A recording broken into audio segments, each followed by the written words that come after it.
And now, an Envision Financial podcast with Luke Smith on Canberra's 2CC.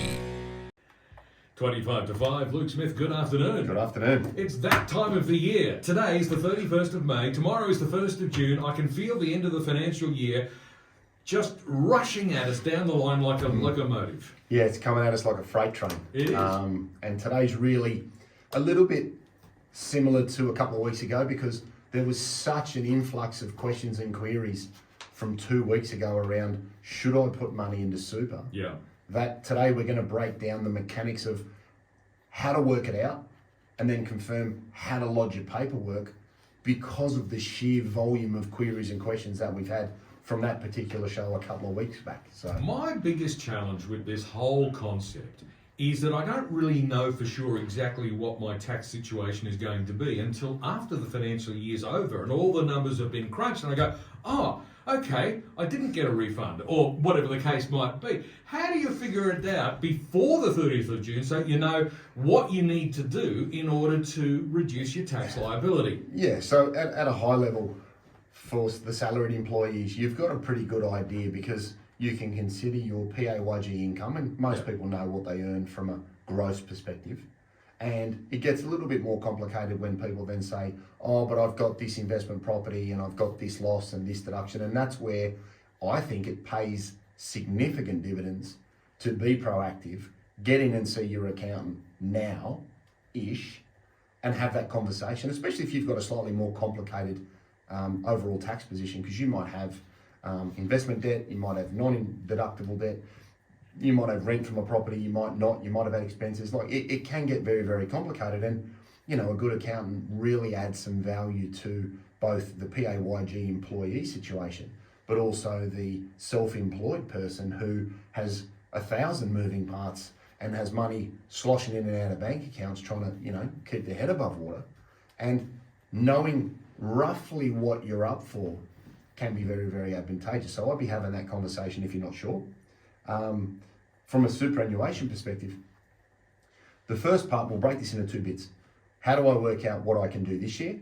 And then we'll talk about how can I work out if the catch-up concessional rules are available to me, and how do I work out what I can put in? So if we start with this year, what people want to do is they want to either log into their super fund, call their super fund, or check a pay slip from their employer, because you should have a year-to-date super contribution balance. And if you're not sure, because super can be paid quarterly, it's not necessarily paid on a fortnightly basis, you can ring HR and speak to someone and get a figure in relation to, one, how much has gone in. Now, if you call your super fund, they'll give you the number to date. But as I've just said, it might not be accurate because there could be last quarter's money coming depending on the time. Check with HR, get a number from your employer, and then ask also what comes in June, because you need to allow for the money that will land before the end of the financial year. So we've got a limit of $27,500. If you go to your super fund and they say, oh, you've got $15,000 of accumulated super already, and you know that there's $5,000 coming in June, that gets you to $25,000, okay? I did my numbers right there. 15 and 5. It gets you to 20. Right? That means you've got seven. It's a Friday afternoon. I must be having some big weeks. Don't try and rely on me for mental arithmetic on a Friday afternoon. I was looking at you thinking that. No, I was going, hang on a minute, he's doing maths here and my eyes are glazing over, and then you just asked me to check your work, and I thought, no. If we've got 15 in the super fund and we've got 5 coming in June, we're at 20,000. Yes, we are. That means we have $7,500 of space.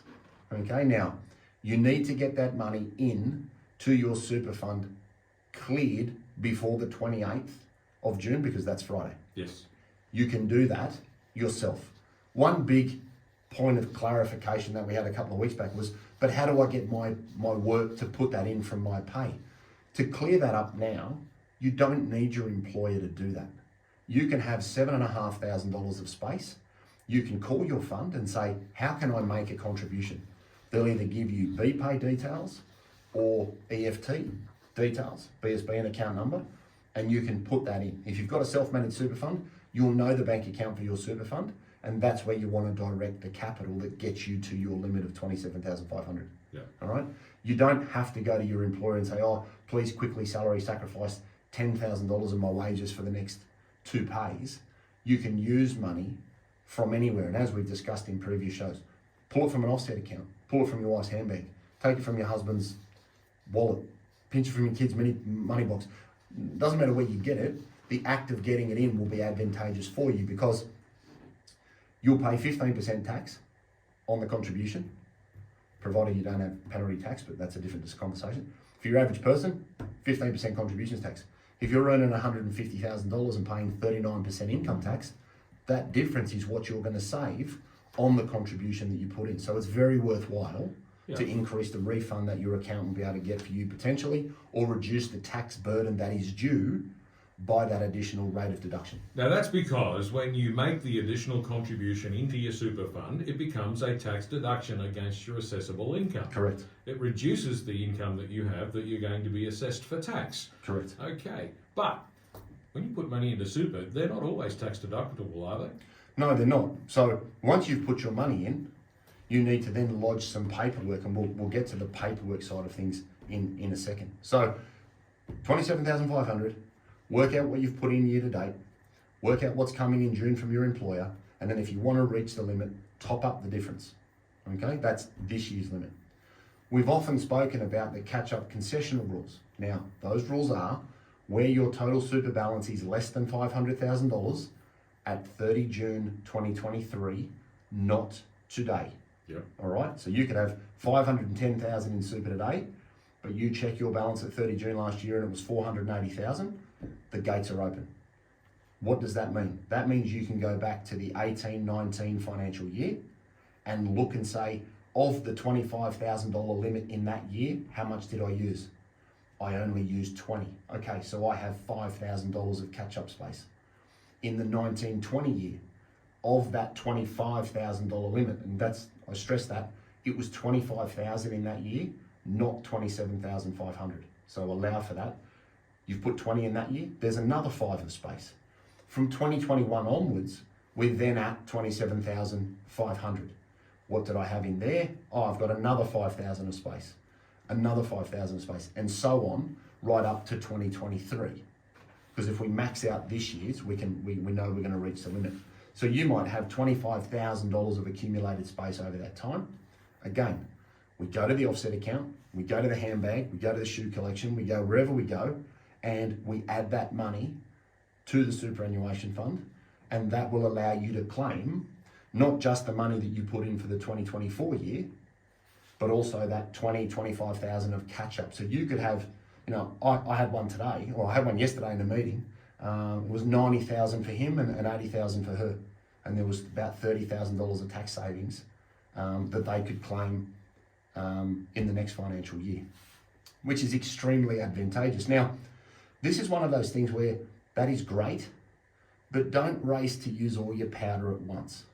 Okay, so let's say you've got $50,000 of space and you go, oh great, I can throw that in now. You need to consider how much you're earning this year. Because if you throw in $50,000 and you push your taxable income below sort of 50 grand, your marginal tax rate up to about $50,000 is 15%, or the same as the contribution tax rate. Right. So you might have some catch-up space, work out what your figure is, and say, I'll do 25 this year, that keeps me in a higher tax bracket, and I'll do 25 next year, that keeps me in a higher tax bracket, so that you maximise the value of your deduction. Don't race out and say, oh, I earn $100,000 and I've got $90,000 of room, I'm going to throw it all in this year. That would actually hurt you. Because a big chunk of it would carry no advantage. Exactly right. That's exactly right. So again, I just want to point out here, everything is relevant to your situation and needs. Speak to your accountant, do some maths, work it out. But just because you can doesn't mean you should.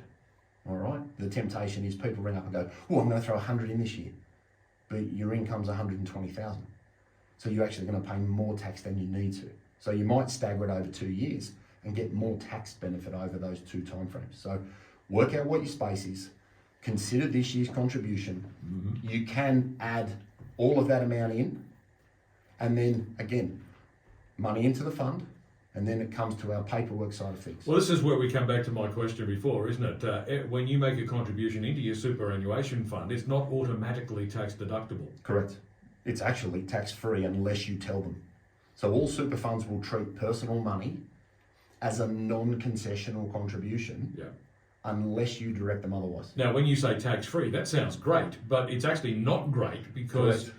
you're still paying more income tax than you could if you used it as a deduction. Exactly right. So if we had that example of we've got 20,000 of space, we put in the $20,000. We then write to the fund. So step one, money in. Step two, we download from the ATO website a notice of intent. Okay? Now, as that name says, you are notifying the fund of your intention to claim a tax deduction. Why is that important? Because as we just said, if you don't tell them, the super fund will not remit the 15% contributions tax because the super fund doesn't understand your tax position. They will treat it as a tax-free payment, therefore no contributions tax is payable. That is not what we want. So 20,000 in, notice of intent to the super fund. On that form, front page, who am I? What is my super fund details? What's the USI, ABN, member number, etc., etc. Second page, what year am I claiming the deduction? 2024. How much am I making as a contribution? $20,000. Next question, how much am I claiming as a tax deduction? $20,000. If you want to maximize your deduction, those two numbers should match. Middle of the second page, sign your signature. Send it into your fund. Okay? Now, when you say send it in, do you have to actually physically put it in an envelope and take it to the post office, or can you email it? Well, answer is check with your fund. Some funds require hard copy. Most will take it by email. But again, don't assume, because no form, no deduction. The third part of that process is the fund will write back to you and say, hey Leon, thank you very much for that form. We will action that for you and remit the tax. Now your tax agent is going to want to see that communication from the fund. It's handy to have a copy of that notice of intent, because then your tax return and the super fund's tax return match up in ATO heaven. And if you have a self-managed super fund, make sure that as the trustee, you've met your obligation and written to the member, which may actually be yourself, saying, hey Leon, thanks for your contribution. We will remit the necessary tax and do what we need to do and have that written proof. Because the ATO can come calling for it. Now, of course, this all needs to happen before the 30th of June, doesn't it? If you want to actually have this deduction apply this year, you have to put the money in, then you have to put your form in. Well, let's be real clear, because I got plenty of messages online a couple of weeks ago about the date of the form, before the money, after the money, around the money, fly it in with pigeons, however you do it. Money must be cleared before the 28th. Okay, that's a must. The form does not have to be in before the 30th of June. However, you do not want to leave it too late, because if the super fund you're in does their tax return and you submit it too late, they can decline that. So my general rule of thumb is put the money in on the Monday, send the form in on the Tuesday while you're thinking about it. Do you have to?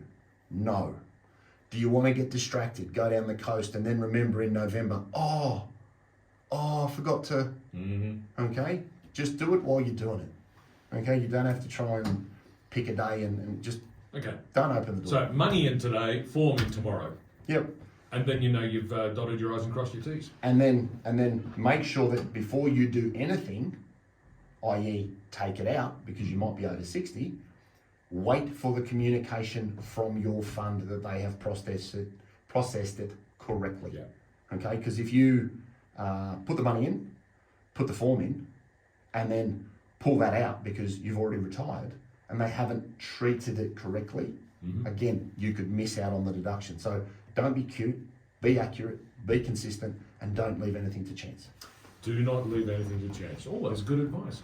Luke Smith from Envision Financial is with me in the studio today. We're talking about how to work out your maximum tax deduction by adding some money into your super before the end of June. It's 10 minutes to 5. Back to wrap it all up shortly.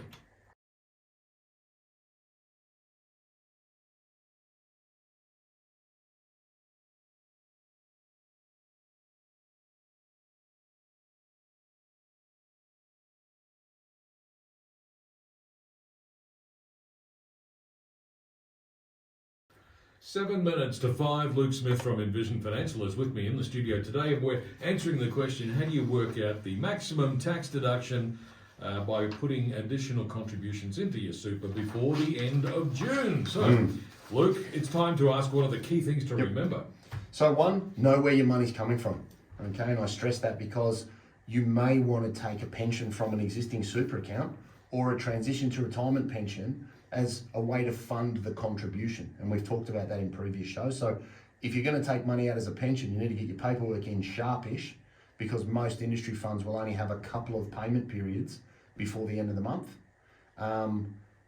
Once you've done that, work out how much room you've got. As we said before the ad break, look at what's come in so far, take it away from this year's limit, allow for what's coming in June. And you can ring most HR departments and they'll tell you what's coming, or roughly work out what comes in on a monthly basis and allow for that.